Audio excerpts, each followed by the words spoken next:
এই কথাটা যে বলতে পারবে বিপদের সময় আল্লাহ পাক তার সাথে থাকবেন ইনশাআল্লাহ। মুসা আলাইহিস সালাম বলেছেন কাল্লা, ওইরকম একটা অবস্থা তিনি বলছেন কাল্লা, কখনো নয়। ইন্না রব্বি মাইয়া সাইয়াহদিন, আমার রব আমার সাথে আছেন, তিনি আমাকে পথ দেখাবেন। কথা বুঝতে পারছেন?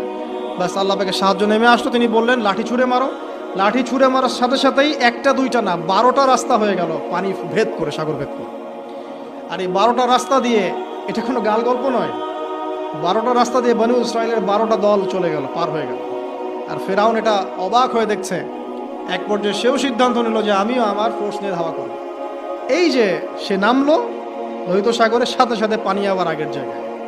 এক মুহূর্তের মধ্যে, মানে এক দিনে পুরো ফেরাউন এবং ফেরাউনের যত সেনাবাহিনী আছে একদিনের মধ্যেই শেষ, পৃথিবী থেকে চিরবিদায়। এই কথাটা যে বলতে পারবে বিপদের সময় আল্লাহ পাক তার সাথে থাকে।